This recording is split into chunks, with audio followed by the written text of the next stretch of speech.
I used to suck. I mean, I still suck now, but I used to suck more than I do now. And over the last few years, I've definitely sucked a bit less than usual. By the way, we are outside. This is the first outdoor podcast episode I've ever done. Decided to get a bit of sunshine because I've been stuck indoors for the last few months working on the guest episodes, the solo episodes in my room and in the studio. So I thought, why don't we just get some morning sunshine, do a outdoor episode for the first time, and just take it all in before it becomes autumn and dark and depressing in December and onwards for a few months. So going to make the most of the summer sunshine. But I used to suck, like, even more than I do now, right? And I would be waking up late, sleeping super late. The common stuff that most people go through and most teenagers go through, right? But I always wanted to be better. And I always knew I could be better. And I was anxious. I was probably quite lonely. This was like around like lockdown time, like 2020 and onwards. And I was like super skinny. I mean, I'm not fucking massive now, but I've definitely got a bit bigger, gone to the gym and stuff. And I just like didn't really know what I wanted to do. I mean, I was going out with my camera in nature, but I wasn't that fulfilled. And I wanted to change that. And I didn't really know how to change that. And I wanted to leave my hometown. I wanted to explore the world. I wanted to, meet new people, meet more like-minded people. I didn't want to just go to the pub every day. I didn't want to just drink every weekend and destroy my sleep and like chase girls for like no apparent reason. So I started to change, and I always felt a bit different to people, but I'm sure a lot of people that are watching this feel the same. I think that's a part of the human condition where you don't feel that similar to people. And we pretend to with small talk and with, talking about the weather. If you're in the UK, that's a classic. But I feel like a lot of people crave a deeper conversation, a deeper connection.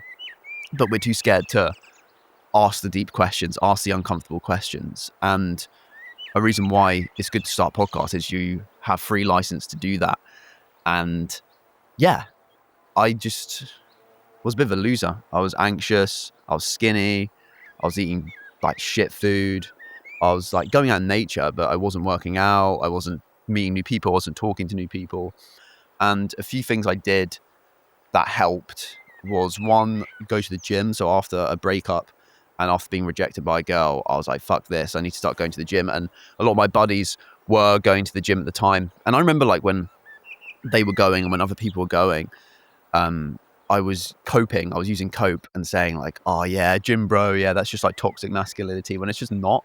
And I was doing that because I was insecure and because I was skinny and probably low testosterone and thought, only like idiots go to the gym. But then I started going, right? And after about 6 months, I was starting in April, maybe 2023. So in year 13, which was quite late, a lot of people go to the gym when they're much younger than that. I mean, I went to the gym in like year 9 for like a few weeks, but I had no idea what I was doing, didn't gain any muscle.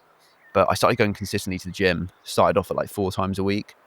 And during that period from about maybe April to August, I started gaining a bit of muscle. And I used to have like really long hair and I used to be like really skinny and stuff. And I cut it back a bit shorter and just became more confident in myself. And this was just before uni. So it was perfect timing, really. And then I went to uni and then started going to the gym even more, like every single day, maybe like resting, like push-pull legs rest. And it did wonders for my confidence. But a lot of people get to this stage and then they stop there. Like, you'll know the person in the gym, or the person who's like super jacked and they still are like a degenerate. They still drink too much. They still vape after they go to the gym. They still stay up late. They still go clubbing. And like, if you want to do that, like, that's fine. But a lot of people force themselves to do that to try and fit in with the crowd. And that sucks, There should be an alternative to that. And I didn't want to be like that. I mean, I went to uni, freshers week, went out a few times, didn't drink much. Got given a few free shots by people. But other than that, I didn't drink too much. And then I was kind of like, fuck this. Like, I don't want to just be a degenerate who goes to the gym like 99% of people that go to the gym at our age, at like 18, 19, 20. And yeah, I decided to not go for like a short-term mating strategy and try and find a long-term girlfriend. And I got lucky, and that's what I did. You know, I found someone who I'm still with, and that definitely gives you focus as a young guy. Oh, fucking hell, the sun's like not on my face, so I'm gonna be like half shaded. Right? Let me squeeze forward. Am I still in shot? Yeah, still good. That gives you so much focus. Like if you get into a long-term secure relationship as a young man, that really, really keeps you focused. It stops you from going out. It stops you from, you know, looking for a new person to like get with every single weekend. And like a lot of people like say they like going out for like the friendship, to be with their friends. And I'm like, of course that's the case. But even if that is the case, at the back of 99% of people's minds, there's always that not even afterthought, but thought that they might get with someone. And like the chance of meeting your girlfriend in a nightclub at 3 a.m. is quite low. Obviously you might meet your future wife in a pub at like 10 p.m. But if you're into self-improvement and you want to improve yourself, do you think it's a really good idea to get with someone when you're both under the influence of alcohol? Probably not. It's probably better to get with someone who doesn't do that thing. If that's what you don't want to do, if you don't want to drink and you're going out and going to the pub because you're lonely and you want to meet a girl, it's probably not a good idea. Whereas if you do like drinking and you do like going out and you want someone who's aligned with that, then that's fine. But I'm talking to the person that goes out because they want to meet someone but feels like they have to go out to drink to do that. And I promise you that's not the case. It's obviously much harder to cold approach people in person, but with my girlfriend, my partner, I did it in the middle of the day on the university campus, stone cold sober, and just had like a normal conversation. Like she's half French, so we started talking about I asked her where she's from because she had a bit of an accent, and she said France. So then like I just started waffling about France because, you know, I love it. I go there all the time. And it's that easy. Like you just treat them like a normal human being, and it's just like reps, I guess. I mean, I obviously was like nervous doing it, but if they're a normal human being, which they probably are, if you go up to them and just like ask them a few questions about themselves and let them talk, then they're going to respect you either way, even if they say yes or no. And remember, it's like it's her job to reject you. So going up to a girl in the coffee shop isn't wrong. Going up to a girl on the university campus isn't wrong.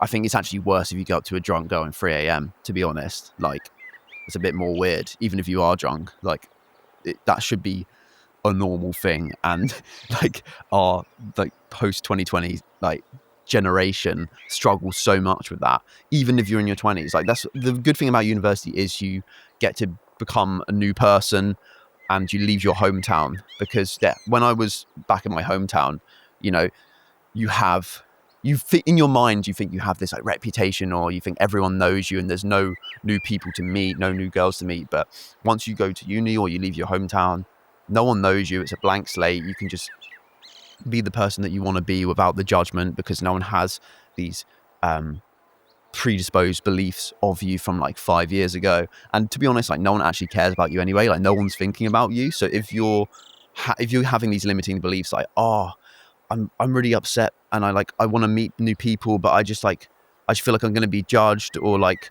oh, I can't go up to that girl that I knew from 5 years ago because like I was like an idiot back then, and she'll probably think the same. Like, no, she's not. She doesn't think that, and no one's thinking about you to begin with. Like everybody just thinks about themselves.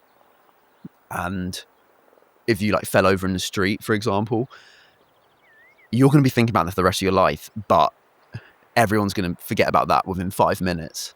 It's just how it goes. And we overemphasize the importance of ourselves because that's like a survival tactic, right? Am I actually in shot right now? Yeah, I am. So yeah, but I went to uni, long-term partner, and that just keeps you grounded. If you have like a stable, secure relationship. So this is some advice for people trying to find a long-term partner when they're 18, 19, and 20. So, or even younger. So you want to try and find someone who's securely attached. So in sixth form, I started learning psychology. It was one of the courses I did, one of the courses I studied, and we learned attachment theory. So I think it's like Bowlby and like Ainsworth, like these like old like 1960s and 1970s and stuff, psychologists, and they studied attachment, and they found this thing called the internal working model, the IWM. And what that is it's basically the first attachment we have with our primary caregiver. So 9 times out of 10, it's our mum. So what type of attachment we have with our mum translates into the type of attachment we have in future relationships with our girlfriends, with our partners, with our wives, or obviously husbands and boyfriends, etc. So if you have a shit attachment with your mum or your primary caregiver, that's going to reflect into your future relationships if you don't do something about it. So there's 3 or 4 types of different attachment. There's a secure attachment where you don't spend a lot of time away from your primary caregiver. When you're young, you get loved, you get cared for adequately, like more than enough.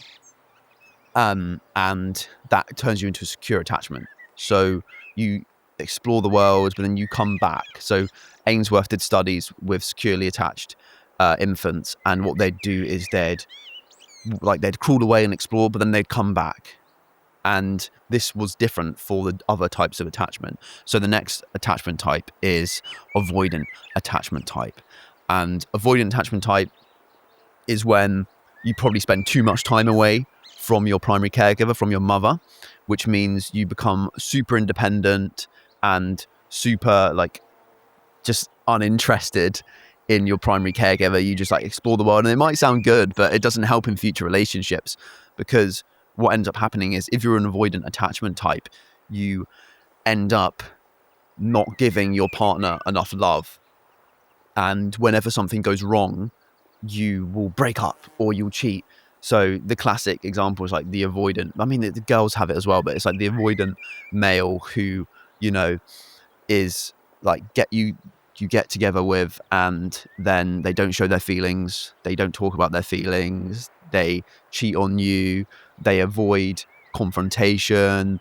As an example, this girl has a boyfriend, this girl's friend had a boyfriend, and he was probably avoidant attachment style, and his car broke down, and he broke up with her because his car broke down, because he just like couldn't deal with the emotions and couldn't like confront the emotions with his girlfriend, and it was too much for him. It was too stressful for him, so he broke up with that relationship. That's not a very secure attachment style. Fucking hell.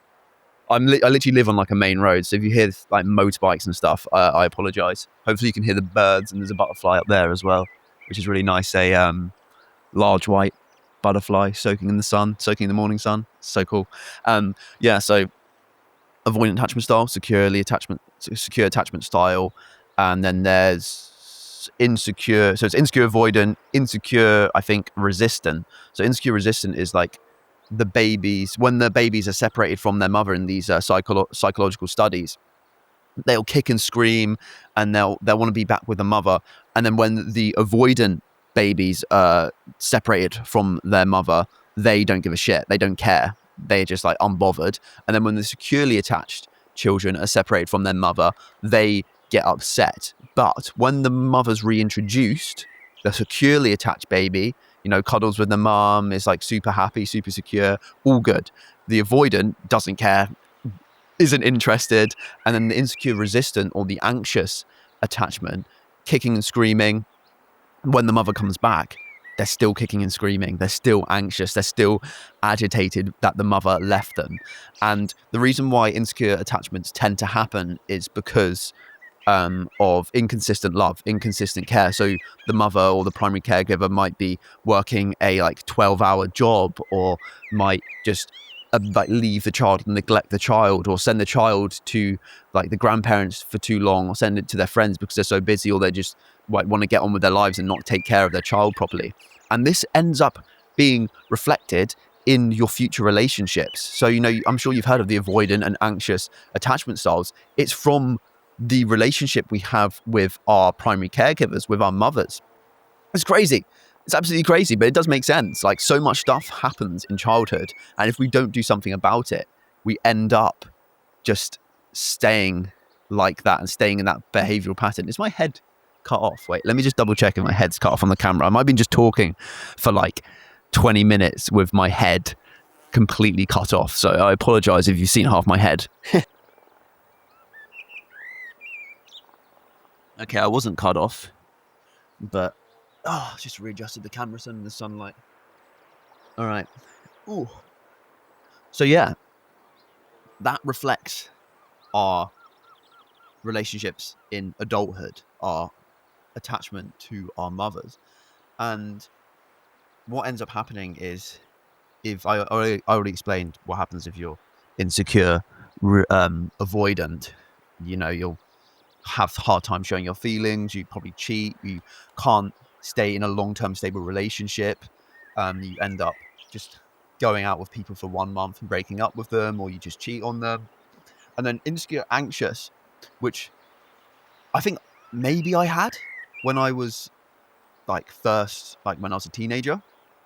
I don't know, or maybe it's just low confidence. I have no fucking idea, because I have a really good relationship with my parents, so no idea. But insecure anxious is when you're like almost like a helicopter parent, where they're like overarching on their kid, and they don't let their kid do anything by themselves. I think insecure anxious attachment is kind of similar. Like, they need a lot of validation, they need a lot of care. If you like try and do something by yourself, they just think you're cheating on them. They'll just be like really insecure and not let the partner do anything by themselves, or have a hard time letting the partner do something themselves. And they'll need a lot of compliments, they'll need a lot of love, and if you don't give them a bit of love when they ask for it, they'll probably throw their toys out of the pram, right? And why does this matter? Why is this a problem for like teenagers and young people? If you get into a relationship with an avoidant person or an anxious person, or you're one of those yourself, you're gonna have a really hard time having a long-term stable relationship that doesn't take energy away from you. So if you let's just compare a secure relationship to a avoidant and an anxious relationship first. So a secure relationship is, you can do stuff by yourself and it's not a problem. You trust your partner, you're both loyal to each other, you don't suspect the other one's cheating or like chatting saying bad things about you behind their back. You can just have your alone time, have your space. When you argue, you are able to fix it quickly, and there's no hard feelings, there's no silent treatment, there's no guilt tripping, there's no gaslighting. And if your partner goes out with their friends, you don't worry about them, you don't worry that something bad's going to happen or they're going to do something to ruin the relationship. Things like that. It's just nice and calm. It's almost like, I was going to say boring, but it's not. It's just content. I was talking to my friend a few weeks ago, and we were saying how relationships, we almost said relationships should be boring, not like like an old 70-year-old couple. But then, why are they still together at 70? It should just be content. You should just be happy, and you shouldn't have to worry. You shouldn't have to overcompensate. You shouldn't have to, put all your energy and resources into making sure they're all right. And a secure relationship means that the partner can deal with their own stuff with your support, but they don't necessarily need you to deal with it. If you weren't together, they'd still manage it because they have a secure family that they can talk to. They have friends that they can talk to, and they can just deal with it internally. Whereas an anxious or avoidant relationship, you'd have to, if you're dealing with someone like that, someone with anxious or insecure attachment style, they will sap all your time from you. You'll have to permanently be thinking about their feelings over yours. You'll be continually putting more to make sure they're all right than you get back. And they're the center of your world. They're just over-consuming, all-encumbering your life. You have no friends now. You have no hobbies, you have no career plans, you're just focused on them, making sure their needs are met, and you don't have a fucking life because you're just obsessed with them and you're always making sure they're okay. Because if you have your own time, have half a day to yourself, they'll be spamming you with messages saying, where are you? What's going on? Why aren't you like talking to me? Or like, do you love me anymore? Like, are we going to break up? Like, are you cheating on me? Like, that's what happens. Whereas if you're in a secure relationship and you go to the sauna for an afternoon, your partner might ask, oh, where are you? Oh, dinner's ready at 6 p.m. I assume you're at the sauna or something like that. And then you get home and you explain where you were, and that's fine. Then you get on with the rest of your evening together. It doesn't turn into, small things don't turn into an argument. Obviously, you can still be in a secure relationship and have arguments. I'm not saying that. That's just normal. That's normal in every relationship. But it's how quickly that argument goes from something small and manageable to something huge and out of control, and you suddenly broken up. That's the difference. So as a young guy, you need to either acknowledge that you're avoidant or you're insecurely attached, and read some books or listen to some podcasts on how to fix that. Or you are securely attached, or you might be insecurely attached as well, and you need to try and find a securely attached partner. And to be honest, it's probably you need to really think where you're going to find that type of partner, a securely attached partner. Are you going to find a securely attached partner in a club at 3 a.m? Are you going to find a securely attached partner on a dating app? You might on a dating app. Don't know. Yeah, you got to look.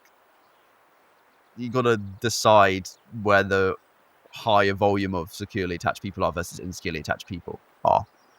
If you're looking in a nightclub, you're probably not going to find as many securely attached people, because a lot of people in nightclubs are looking for a one-night stand, a short-term partner, or just to get off with as many people as possible, which if you want to do that, that's fine. But if you want a long-term stable relationship, probably not a good idea to go looking in that area.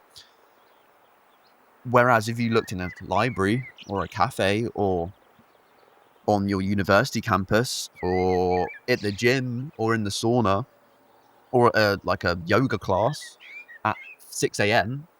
or 8 a.m. or 9 a.m., you're probably going to have a higher chance of finding someone that you can genuinely have a long-term relationship with. So like I said earlier, I met my partner on university campus, and it was mid-morning. It wasn't in a nightclub. It wasn't, in Weatherspoons or something. It was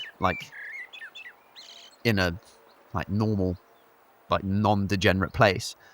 And I'm lucky because she still could have been, going out all the time. And if I've been speaking the wrong, it doesn't matter. Going out all the time and drinking and stuff, but she wasn't.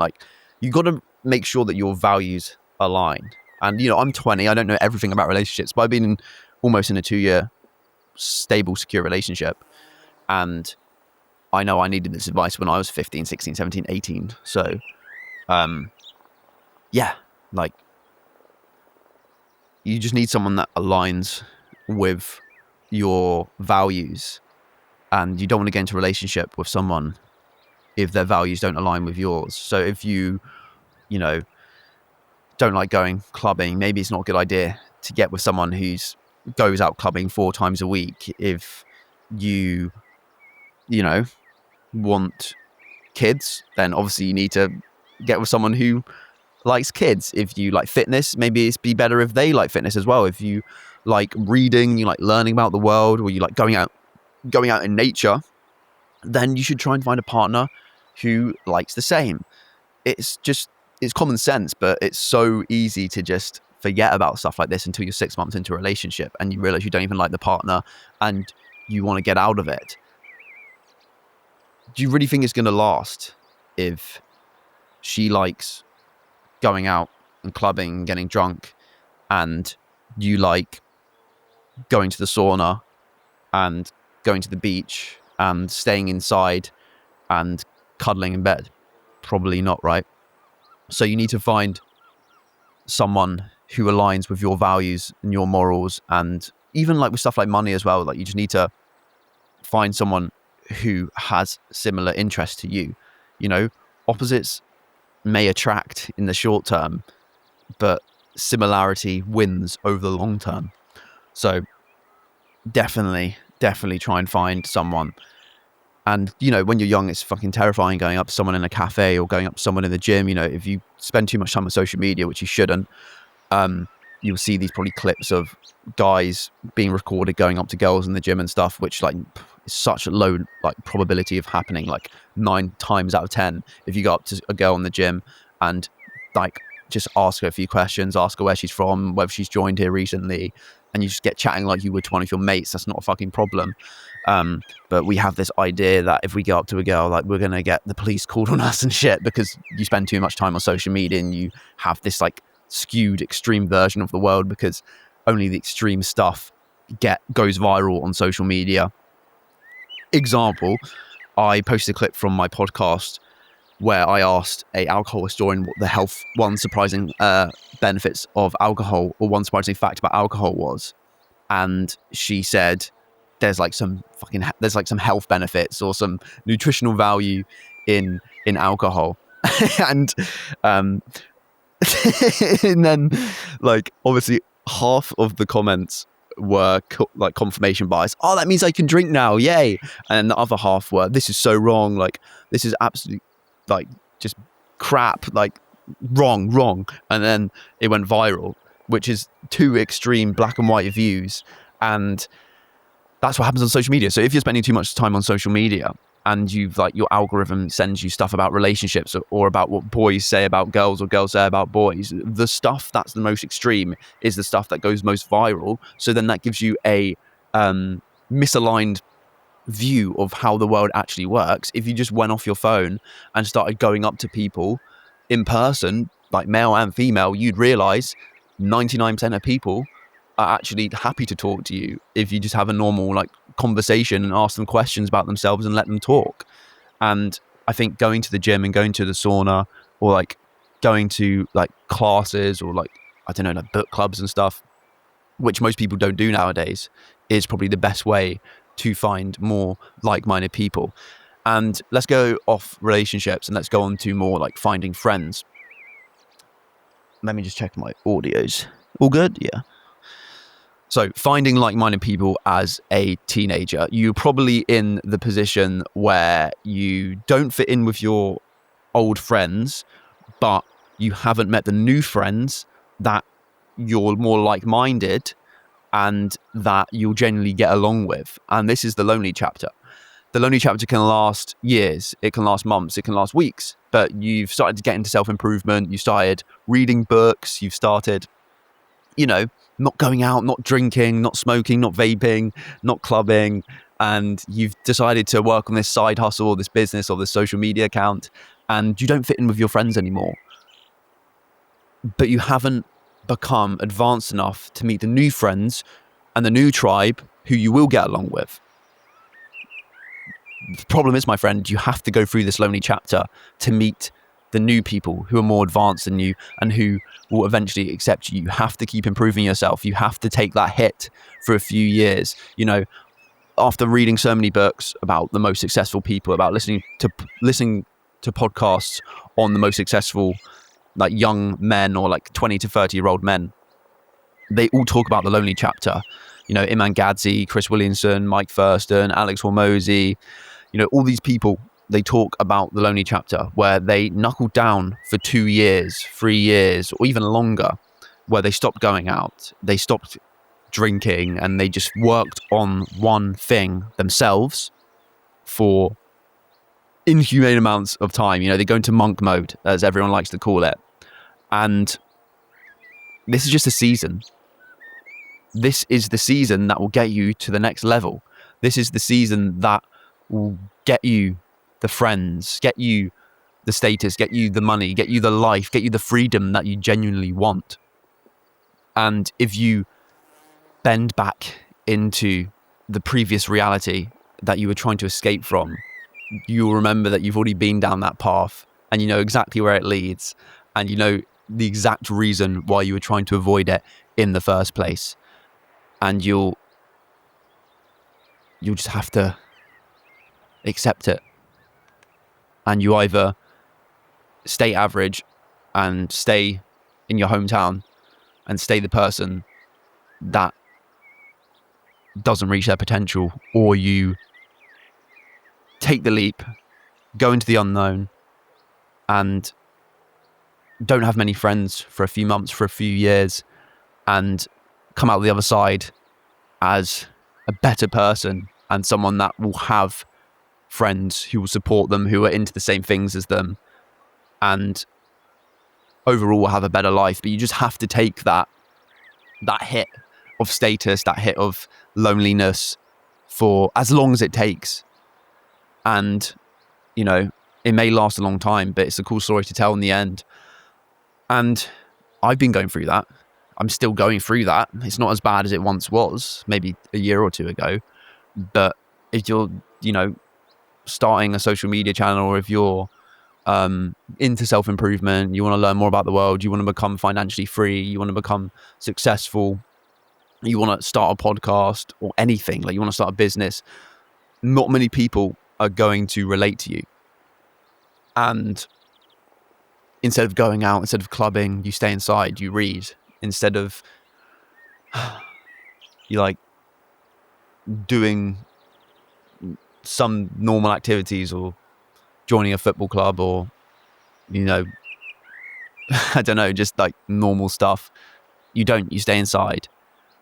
And it may seem painful in the moment, but you're going to look back at it and be so thankful you did that. Because if you didn't do that, you'll probably end up looking back and being shameful and dissatisfied about the life that you have, because you know you have potential to be something greater. And that's a good motivator. Fear is such a good motivator for this process.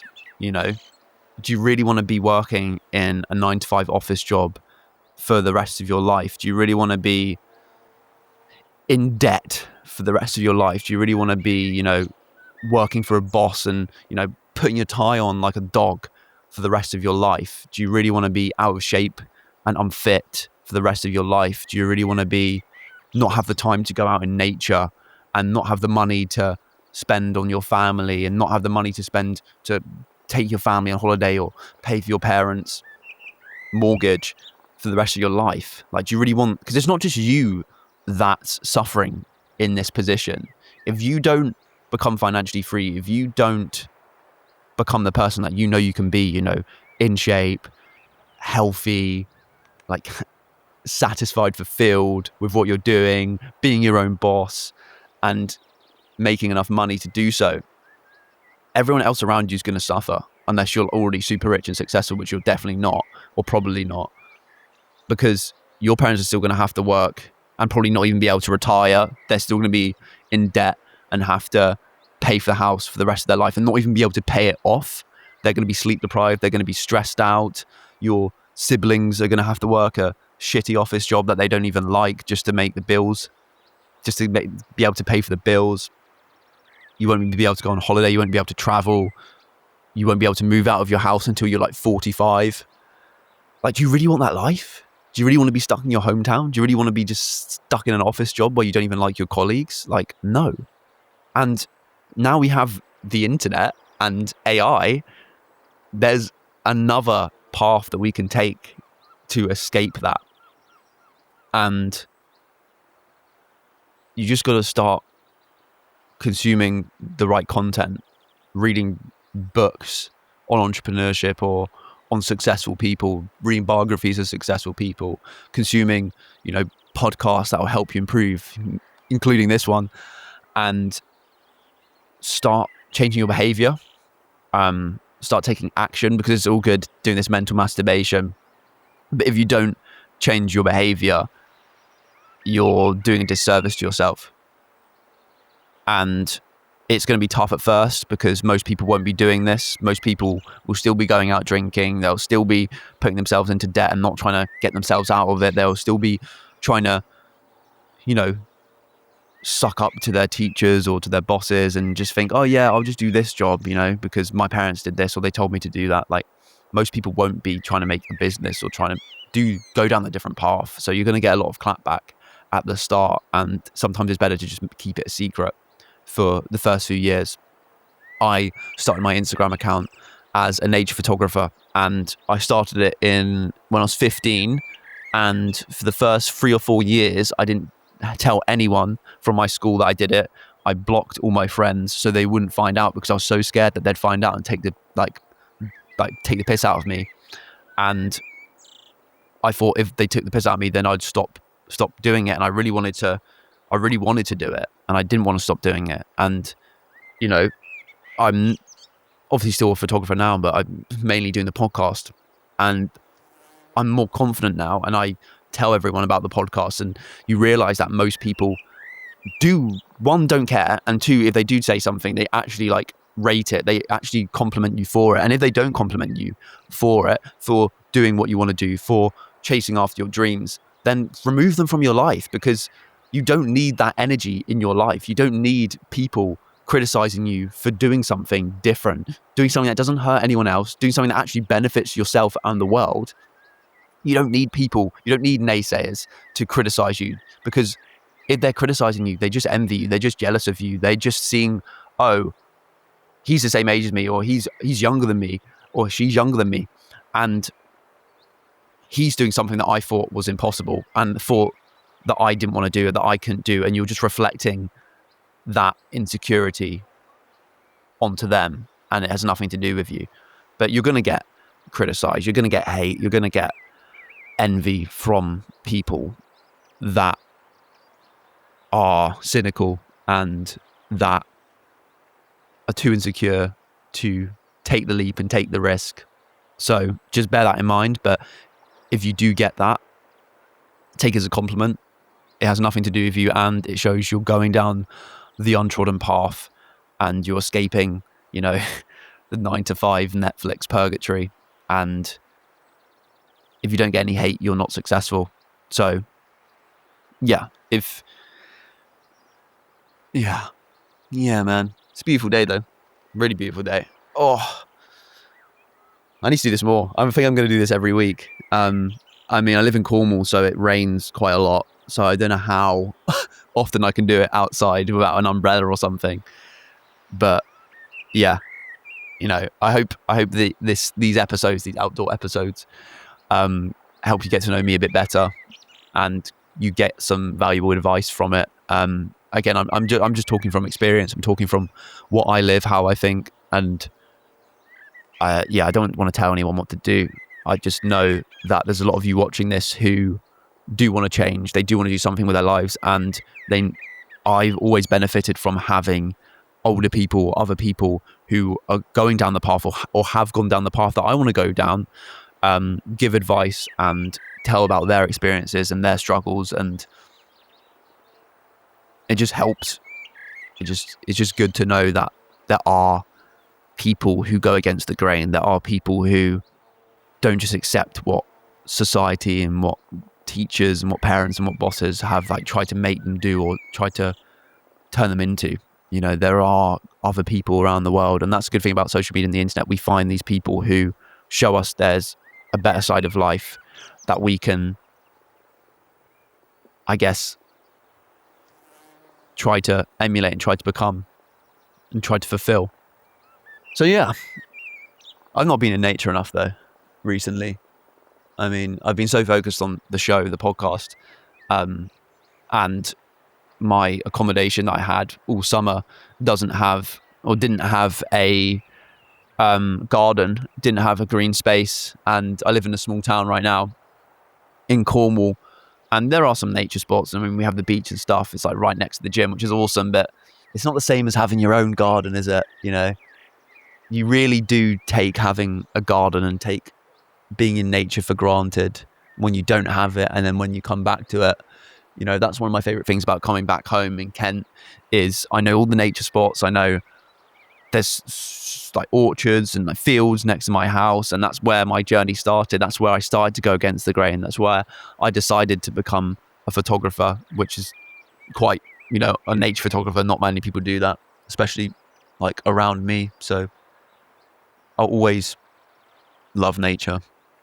I can hear the blue tits right now in the trees, and it's funny because I mean, oh, butterfly.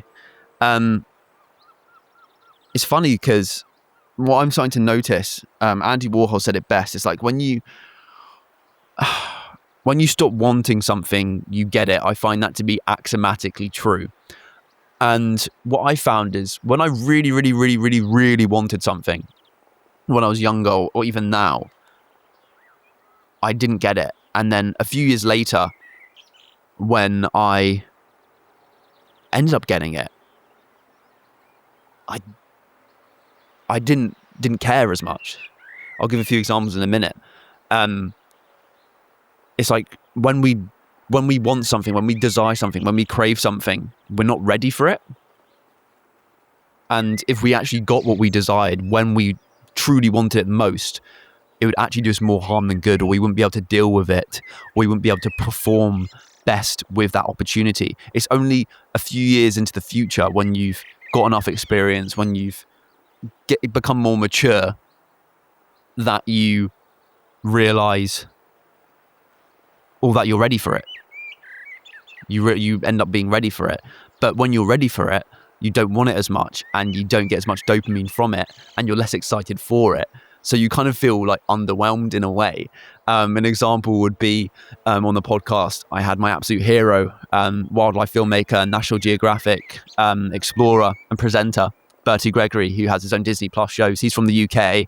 He went against the grain and has become such a successful wildlife filmmaker, like traveling the world and creating his own show. So he's awesome. And I always wanted to like obviously meet him and talk to him. And he came on my podcast about a month or two ago. And I was just thinking, like, if he came on when I was 16, if I spoke to him when I was 16, it would have been insane. Like, that was when I would have wanted to speak to him most. Like, even when I was 18, but I wouldn't have been ready for it. I would have been too nervous. I would have like sucked. I just wouldn't have been able to enjoy it as much. Whereas fast forward 2 or 3 years later, when I end up speaking to him, I was ready for it. But because I was ready for it, I didn't want it as much, and I didn't get as much excitement from it. Don't get me wrong, I was like super, super stoked. But I just thought back to my 18-year-old self and was like, man, I was obsessed with this guy like 2 years ago, and I still love him now. He's still one of my heroes. But I was super obsessed with him. But if I'd had the chance to interact with him when I was most obsessed with him and loved him most, I wouldn't have performed best. Fast forward 2 years, when I'm not as obsessed with him and like matured and, you know, a bit older, a bit more experienced, I was less nervous, but that ended up meaning I had a better experience and better podcast with him. So it's just something to think about. Like, if you really want that girl, or if you really want, you know, that job, or if you really want to move out of your hometown, or if you really want something, you just want an experience. If you really want it, you're probably not ready for it yet. If you really want £1 million, you're probably not ready for the £1 million yet. That's not to say don't work towards that thing, because, you know, I've wanted things and I've worked towards them. But it's actually a good thing that we don't get what we want straight away. Think about the lottery winners. Most lottery winners end up going broke and getting to the level of wealth that they were before they had the lottery win. And it goes to show, like, if you get something too quickly, it goes like that. You crash. What comes up must come down. Newton's third law of motion. A force in one direction leads to equal opposite counter reaction in the opposite direction. And I think I just butchered that, but, you know, if if a force in one direction leads to an equal opposite force in the other direction. So if you get something too quickly, it'll be taken away from you just as quick. Or if you get something too quickly, you won't be ready for it. You'll be too nervous. And another example would be, you know, having my own garden, and having like certain birds be in the garden. So when I was like 16 and 17, that was when I was like most into my bird photography. I would have loved to have a garden like this, because we're opposite a larger garden and then like another large garden. So loads of birds come into the garden, right? And I would have loved to be here at that age and like take photos of the birds, because there'd be like different species. There'd be goldcrest, there'd be cold tits. I've seen so many cool birds in this garden recently, but I don't think I would have been ready for it. And it's just something that keeps repeating in my life. Like as soon as I don't want something as much, I get it. Like the birds in the garden that I can photograph now. You know, I would have died to have this space to photograph birds a few years ago, and I'm not as fussed now. Now I'm not as fussed. I get it. It's just interesting. It's just really interesting, and I think it's going to keep happening with the show. Like once I get 100,000 subscribers, I like really want it now. But am I ready for it? Maybe not. You know, am I ready to be a millionaire right now? Maybe not. I know in the future I'm going to have those things. I'm going to keep working towards those things, but when you most want it, you're probably least ready for it. And if you keep working towards it, with time, you end up getting it. But because you have to give time, and time takes time, you mature in that process, and then you end up getting it a bit later than you would have wanted to. But because it's a bit later, you're a bit older, you're a bit more experienced, and you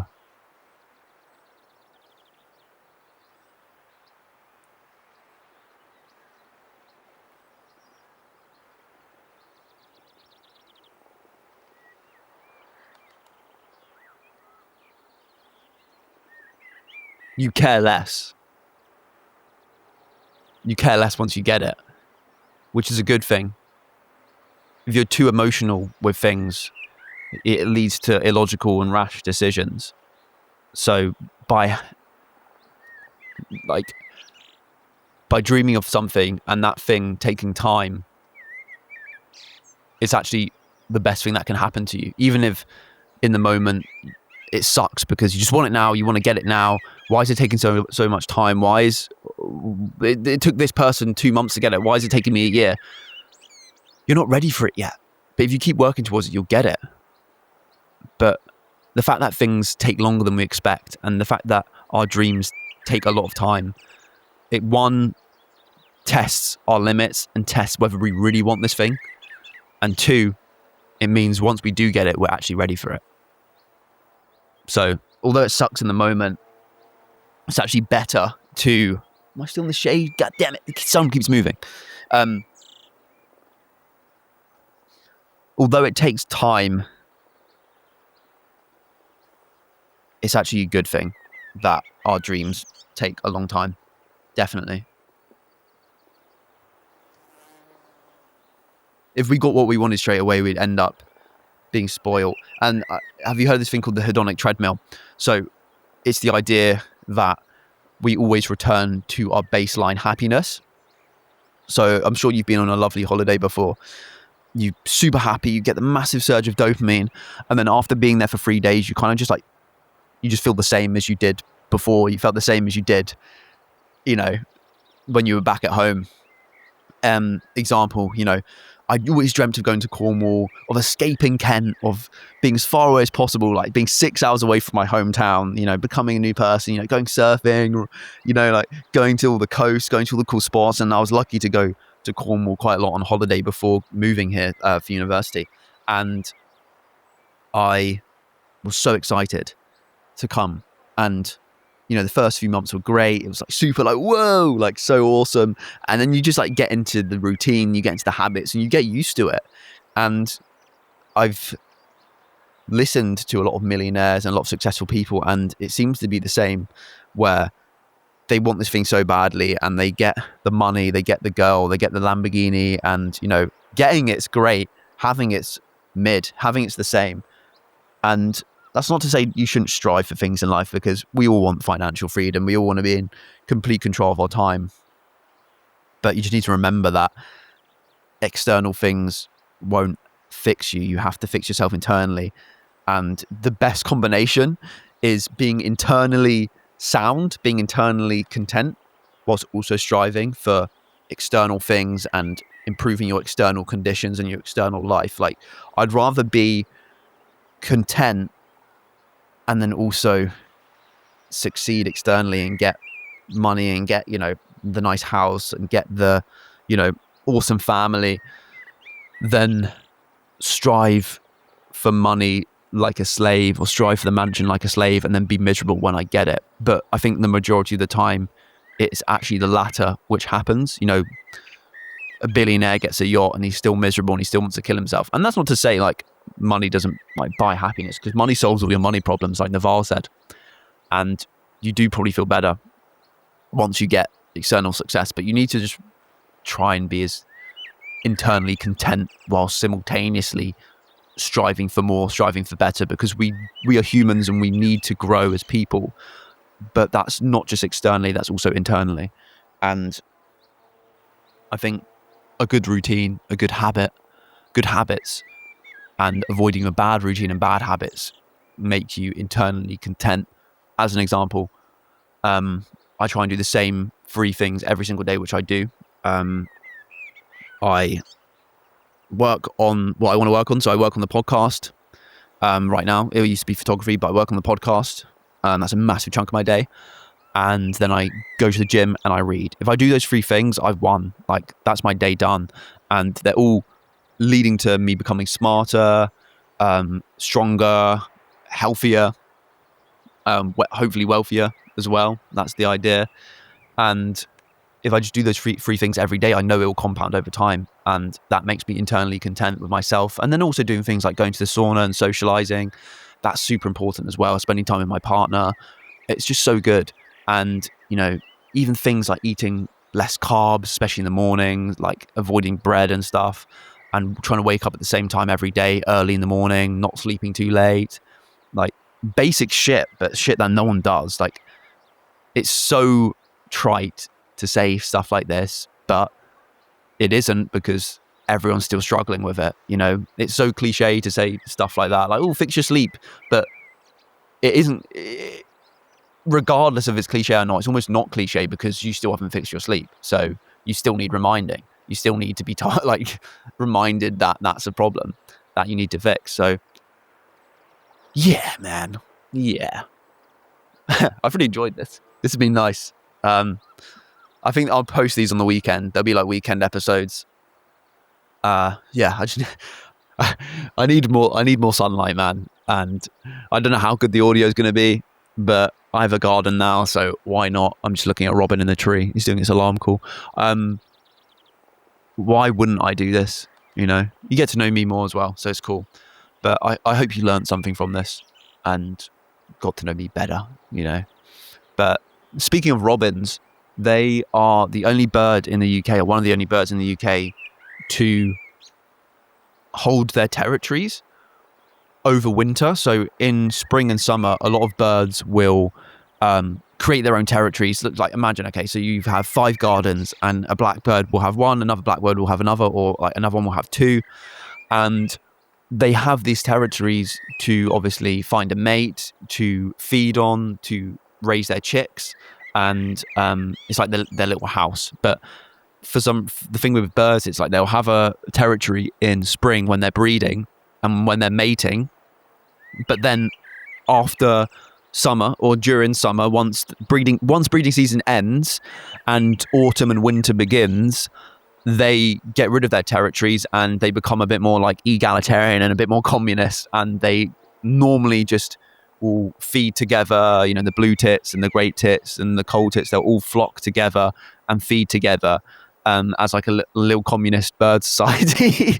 But then when it becomes breeding season, when mating's involved, when spreading their genes to the next generations involved, they become super capitalist and super, I guess, like libertarian, zero sum. It literally is. It's so interesting. I never thought of it like that. They become super libertarian and they have their territory, they have their land, and they like fight each other to the death and like sing. That's why the birds sing in spring more, because they're defending their territory and they're trying to attract mates, and they're just more cutthroat with each other. But for some reason, red-breasted robins, they keep their territories in winter, which means they sing in winter as well. It's crazy. It's really cool because if robins didn't keep their territory in winter in the UK, we would have very few birds singing. The robin's singing right now. Oh, it stopped now. It's singing in that tree. But yeah, for some reason, robins are just super aggressive, super territorial, and they'll keep their winter territories, which means they sing in winter, but their song's slightly different in winter. It's a bit more simple because obviously they have less energy, they have less food, they don't want to spend too many calories singing versus spring, where it's more high stake because they're trying to spread their genes to the next generation. But yeah, when it's winter, you'll notice there'll be one bird singing and it'll be robins. So thank you very much, robins, for singing in winter because it makes it a bit more bearable. You know, I always miss it when it's winter and it's cold and there's like no birds singing, but luckily we have robins to keep us going, you know. And I think the robins are gaining their winter territories right now, although tawny owls also have winter territories because they start breeding season in January, so like super early. I think they have their chicks in like late February, March, so they start finding mates and setting out their territory in January, but obviously we don't hear it as much because we're normally asleep when they're singing. So yeah, bit of bird wisdom for you there. But I think the robins are starting to claim their winter territories. But in general, like August is like dead for bird watching and dead for nature. You know, breeding season ended. Most of the birds have migrated away. Most of the mammals have raised their young. So especially in woodlands, like the woodlands are empty compared to what they are in May. You get way less birds singing, way less birds, way less action. So yeah, it's actually, you'd think in summer, like all the birds are singing, but in late summer, it's dead. It's actually better in autumn and winter when all the birds are flocking together and finding food together. So yeah, it's just weird how in winter, the birds are super like communist and egalitarian. They'll like find food and forage for food together. And then once it becomes breeding season and once it becomes, time to mate, they become super like libertarian and super capitalist and like zero sum and territorial. Super interesting. Yeah. I think we'll leave it on that. A few reminders. Guest episodes are on Monday and Wednesdays. Monday and Friday, sorry. I'm getting some like really big guests coming on and really big guest episodes to post and show to you guys. So stay tuned for that. I want to post at least one of these a week. I'll probably do more. Try and do one every morning, you know, breakfast with Jacob. Yeah. I hope you enjoyed it. A bit different of an episode this time, but I hope you gained some wisdom. And yeah, if you do, like, there's a few things that you can do that will help you. Go to the gym every day, eat cleaner, sleep earlier, read more, and work on something that you're genuinely passionate about. If you love pottery, start working on pottery in your free time. Make a pottery social media channel. You have no idea where it will lead you. I think a lot of people are miserable because they do jobs that they hate and they don't do the thing that is their calling. They don't become the photographer. They don't start the podcast. They don't start the pottery channel when they know deep down that's what they want to do, but they're scared of other people judging them and they think it won't get them anywhere. But I promise you, like, I just got monetized on YouTube from doing the podcast and I've only been doing it for 3 months. It's crazy the like opportunities we have in the modern day to actually do stuff and make a career out of something we're passionate about. We've never been luckier. So yeah, start your passion, start working out, start reading, start eating better, start sleeping better, and I will see you probably next week outside again. Hopefully it's not raining. Goodbye.